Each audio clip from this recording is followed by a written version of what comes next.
Bismillahirrahmanirrahim. Alhamdulillahirabbil alamin. Allahumma shalli wa sallim ala sayyidina Muhammadin miftahi babi rahmatillah adada ma fi ilmillah salatan wa salaman daimaini bidawami mulkillah wa ala alihi wa sahbihi. Assalamualaikum warahmatullahi wabarakatuh. Sahabat online yang dirahmati Allah, alhamdulillah kita bisa berjumpa kembali.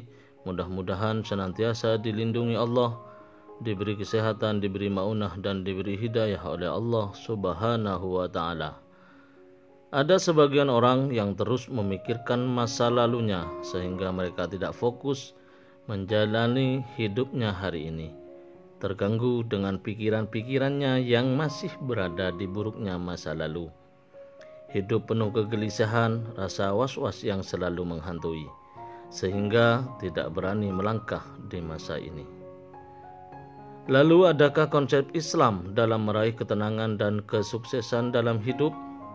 Nah, pada kesempatan kali ini kita akan belajar tentang konsep yang sebenarnya untuk mendapatkan ketenangan dan kesuksesan dalam hidup. Mari kita simak penjelasannya Habibana Novel bin Muhammad Al-Idrus berikut ini. Akhwani rahimakumullah, hidup bukan untuk berada di masa lalu. Jadi masa lalu itu cukup disadari, yang baik sekarang kita syukuri, yang buruk kita istighfari, minta ampun sama Allah Subhanahu wa taala. Caranya apa?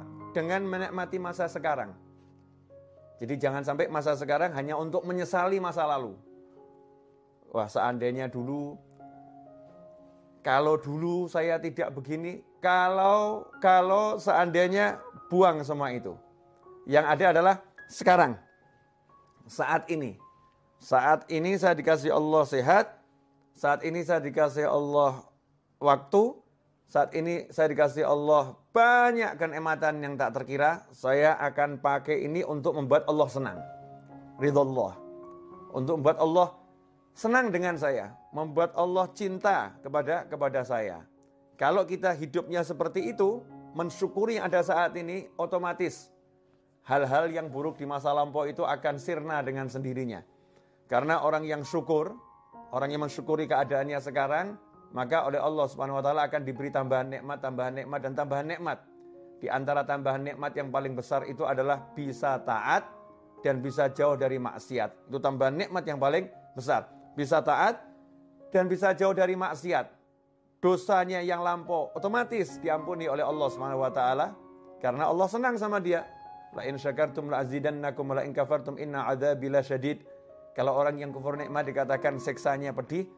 Kalau orang yang mau mensyukuri nikmat, maka ditambah nikmat.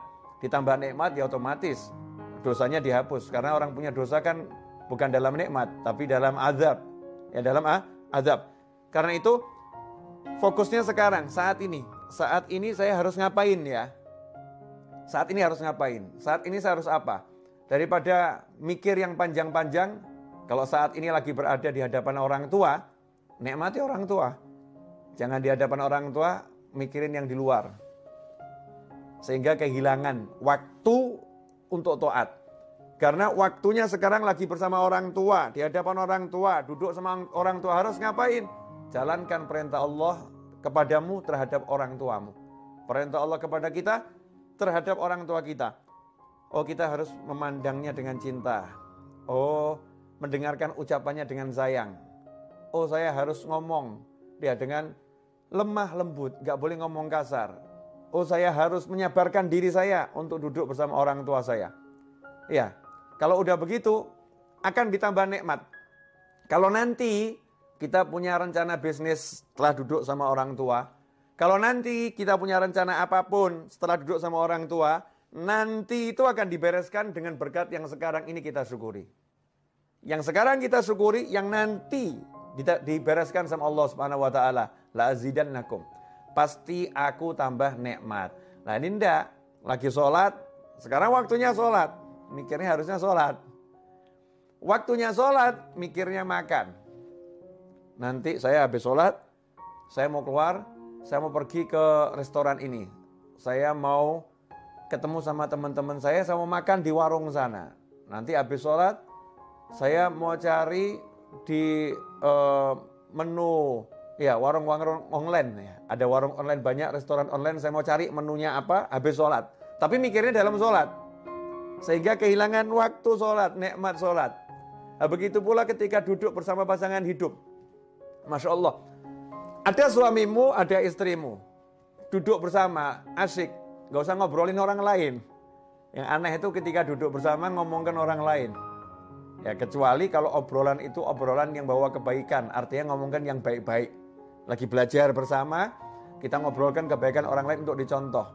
Tapi gak usah ngobrolin hal-hal yang gak enak yang dialami orang lain atau gak enak tentang orang lain.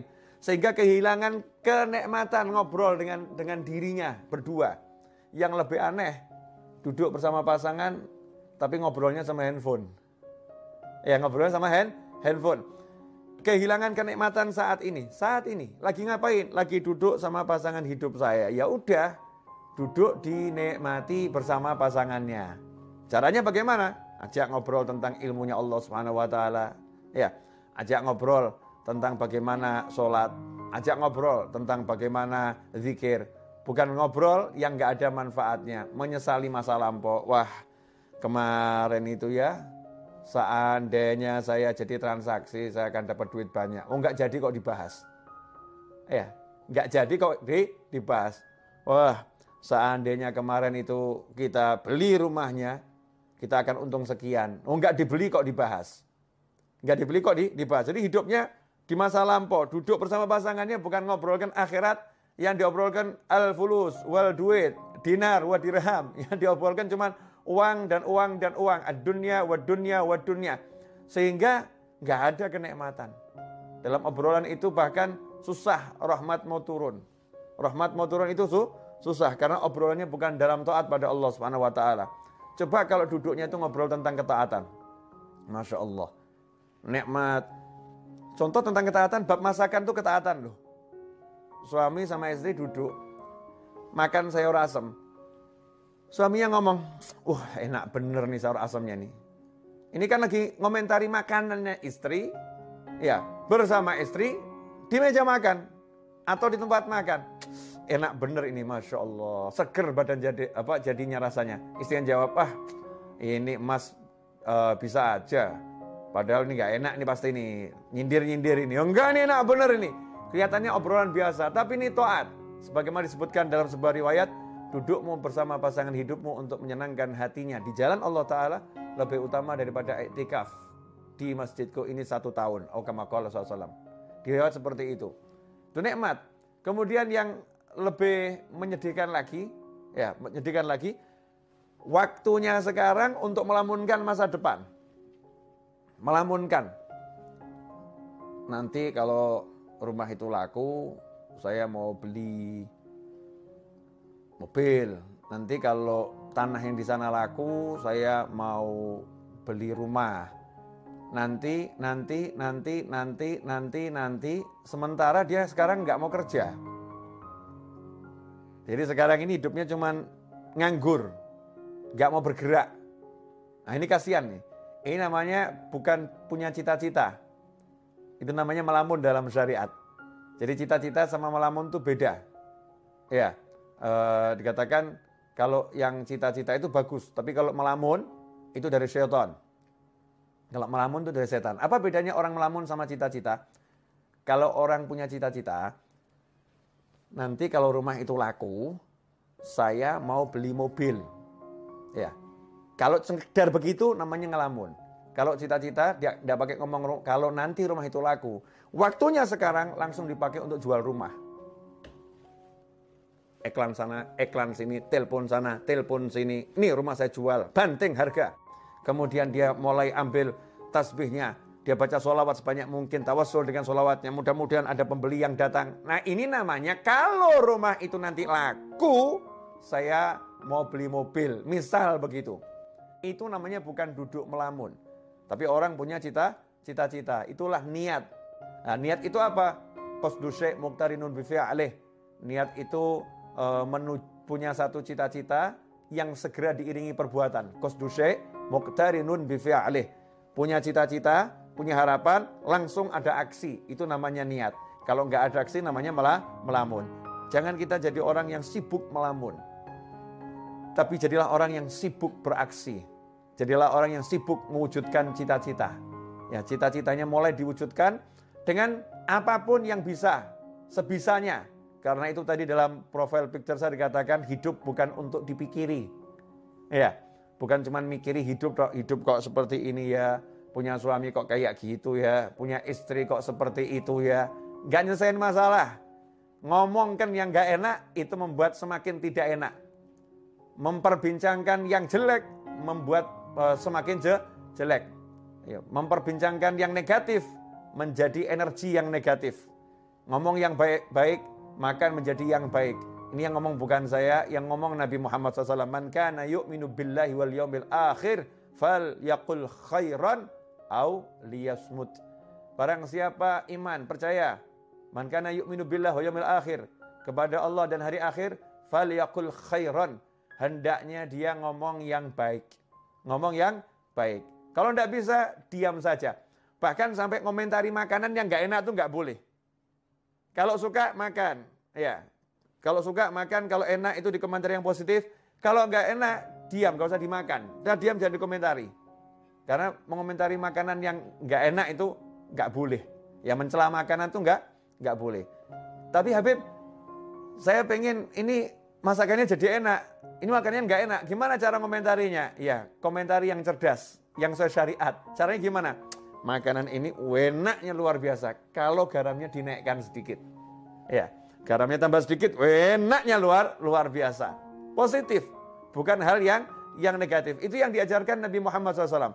Rasul nggak suka kita ngomong yang negatif, ngomong yang jelek-jelek, ngomong yang buruk-buruk. Ngomong yang buruk mendatangkan keburukan. Ngomong yang jelek mendatangkan kejelekan. Suasananya nggak enak, ruhaniyahnya nggak enak. Karena itu ikhwani rahimakumullah, hidup bukan untuk dipikiri. Mikirin yang kemarin-kemarin apalagi, Masya Allah. Kemarin saya kok sholat subuhnya terlambat ya. Dulu ya sholat subuhnya terlambat. Mikirin doang. Mikirin tok. Ya, gak ada manfaatnya. Bukan begitu caranya. Caranya apa? Cukup dengan satu kalimat dalam hati. Kemarin saya banyak dosa. Sekarang saya mau banyak taat. Selesai. Jadi bukan waktunya habis untuk mikir kemarin kok sholat subuh begini ya. Kemarin ya sholat zuhurnya begini ya. Kemarin mikir aja. Waktunya mikir yang tadi itu. Kalau udah untuk aksi, Masya Allah. Langsung dia banyak sholat sunnahnya. Ditanya sama orang, kenapa kamu banyak sholat sunnah? Wah, sholat saya yang dulu-dulu tidak beres nih. Ini sunnahnya buat nambah ini. Kemudian dia qadha sholatnya. Qadha, kenapa kamu qadha sholatmu? Wah, dulu saya sering subuh nggak sholat ini. Sekarang saya mau qadha sekarang ini. Saya mau qadha sekarang. Jadi bukan hidup dalam lamunan, tapi hidup dalam aksi. Kalau udah hidup kita dalam aksi, ketaatan, maka hidup itu akan penuh dengan kenikmatan. Kalau hidup dalam aksi ketaatan, maka hidupnya akan penuh dalam kenikmatan. Karena itu para ulama mengatakan nikmat yang kami rasakan dalam hati ini, nikmat yang kami rasakan dalam hati, kalau para bisnismen, para raja, para penguasa mengerti nikmat yang kami rasakan, mereka akan berjuang untuk merebutnya dari kami dengan apapun yang bisa mereka lakukan. Kalau tahu ya, mereka akan merebutnya dengan apapun yang bisa mereka lakukan. Ya, tapi karena mereka nggak tahu, dan toh kalau tahu juga nggak bisa. Kenapa? Tempatnya di hati. Gimana mau merebut hati? Susah. Yang di hati mau diambil tuh susah, nggak bisa. Bisanya dengan cara melakukan hal yang sama. Kalau mau merasakan nikmat yang dimiliki oleh para aulia usholihin, nikmat yang dimiliki orang-orang soleh, ya tiru aja yang dilakukan orang-orang soleh. Nikmati apa yang dinikmati orang-orang soleh. Orang soleh nikmatnya duduk berzikir, tiru duduk berzikir. Orang soleh nikmatnya duduk baca Al-Quran, tiru duduk baca Al-Quran. Orang soleh nikmatnya duduk cari ilmu, tiru duduk cari ilmu. Orang soleh nikmatnya bersedekah, tiru. Ya, hidup bersedekah. Orang soleh nikmatnya membantu orang lain, tiru, bantu orang lain. Dan seterusnya, dan seterusnya. Nanti Allah Ta'ala akan memberi kita rasa nikmat seperti beliau-beliau. Dan ketika kita mencontoh pun udah ada nikmatnya. Naik kadarnya, naik kadarnya, naik kadarnya. Dan terus akan semakin besar. Ikhwani rahimakumullah. Tentunya dalam menjalani hidup itu bukan untuk dipikiri tapi dijalani. Bukan berarti kemudian mulus. Dalam menjalani hidup, namanya juga manusia. Menjalani hidup pasti ada musuh. Nggak mungkin nggak punya musuh. Lantas siapa musuhnya? Jangan salah. Jangan menganggap manusia itu musuh. Karena manusia itu semuanya bersaudara. Semuanya kalau ditanya, kamu anak cucu siapa? Kami Bani Adam, anak cucu Adam. Semuanya saudara. Ya, manusia itu semuanya bersaudara. Memang tingkat persaudaraannya beda-beda. Tapi pada aslinya semua manusia bersaudara. Musuhnya manusia itu adalah siapa? Ya, wahfadil qalba an yulima bihi syaitan wan nafsu wal hawa wad daniyah. Pertama setan, kedua nafsu, yang ketiga hawa alias ego, yang keempat daniyah, dunia. Itu musuhnya manusia. Setan, nafsu, hawa, dunia. Setan jelas nggak kelihatan. Kadang-kadang setannya juga menjelma jadi manusia, betul-betul menjelma jadi manusia. Kadang-kadang, dan itu sering, setannya menggunakan manusia, masuk dalam tubuhnya manusia, berbicara sebagai manusia, bertindak sebagai manusia, menulis sebagai manusia, padahal semua itu setan yang melakukannya, setan yang mengontrolnya, setan yang berbuatnya. Itu musuh yang pertama. Kemudian nafsu. Nafsu itu adalah kendaraan. Karena nafsu adalah keinginan.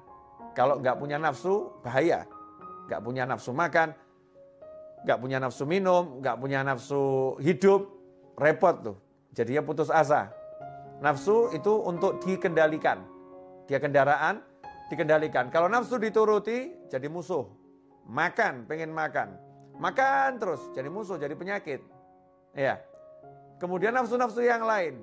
Kalau diturutin, jadi maksiat. Na'udzubillah min dzalik. Makanya dikendalikan. Hawa. Wah, ini hawa ini kendaraan iblis terbesar. Karena sifatnya sifat turunan iblis. Apa itu? Ego. Tidak mau dikalahkan. Ya, hawa itu ego. Tidak mau dikalahkan. Maunya menang sendiri. Itu ego. Nah, makanya iblis dilaknat karena dia punya ego yang besar. Disuruh sujud kepada Nabi Adam alaihissalam, iblis tidak mau. Karena itu iblis diusir dari rahmatnya Allah Ta'ala.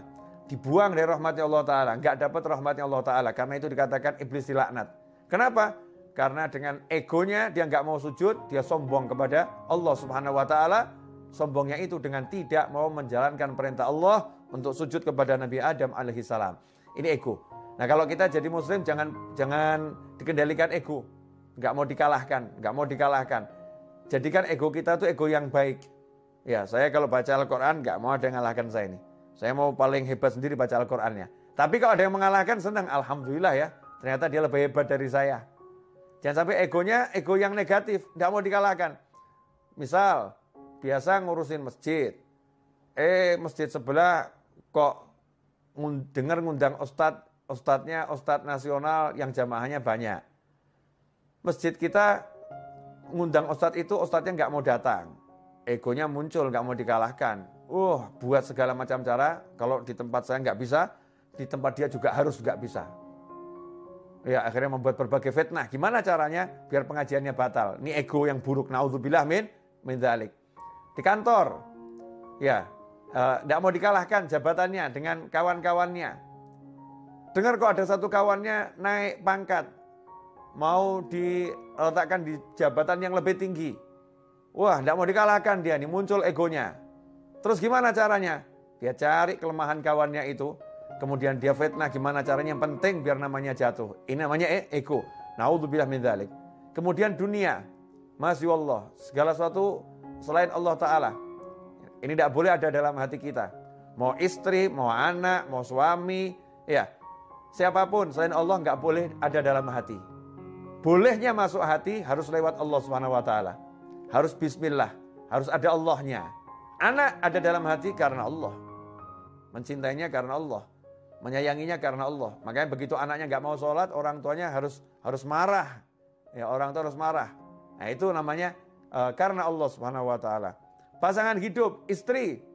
Istri kalau menghalangi suami untuk bakti sama orang tuanya, suaminya harus marah.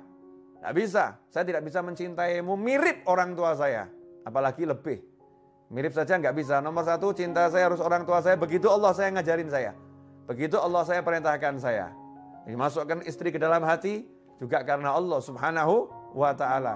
Pekerjaan, boleh masuk dalam hati kalau karena Allah Subhanahu wa ta'ala. Ini saya mau cari nafkah, pekerjaan ini penting untuk berikan nafkah kepada keluarga saya yang halal.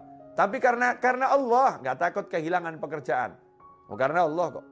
Ya kalau emang dia harus hilang, nanti kan Allah akan mendatangkan yang lain pekerjaannya. Ya Allah akan kasih yang lain. Semua dikembalikan karena Allah, karena Allah, karena Allah. Kalau udah punya seperti itu, menghadapi manusia model apapun, hidup untuk dijalani. Ketemu yang seperti apapun, yang penting pasang niat yang baik, pasang niat yang besar, kemudian jalani tanpa harus difikiri. Nanti gimana ya? Kira-kira saya bisa dapat rezeki besar nggak ya? Kira-kira nanti saya dipecat nggak ya? Nanti lagi yang dibicarakan. Gak usah bahas nanti, sekarang kamu syukuri, sekarang kamu nikmati. Habib, Ustadz, Kiai, sekarang saya jadi pengangguran, barusan di PHK. Salah, kamu bukan pengangguran. Tapi kamu dipindahkan dari satu lapangan pekerjaan ke banyak lapangan pekerjaan yang lain. Tadinya kamu cuma kerja di satu kantor, sekarang kamu di PHK, berarti kamu punya kantor unlimited. Karena kamu bisa buat kantor model apapun. Yang jadi masalah, kamu mau nggak? Ya, kamu mau atau tidak? Kamu menganggap dirimu pengangguran atau dirimu adalah orang yang punya kesempatan kerja lebih besar? Terserah, itu pola pikir kita masing-masing.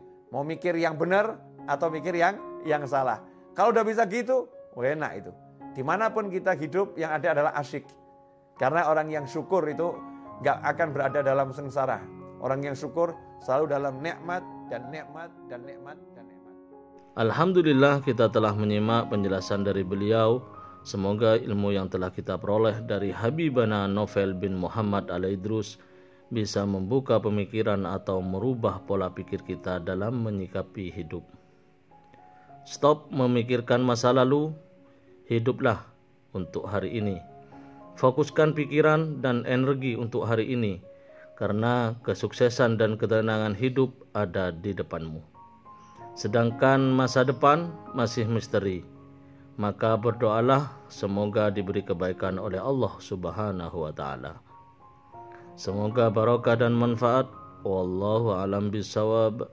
Assalamualaikum warahmatullahi wabarakatuh.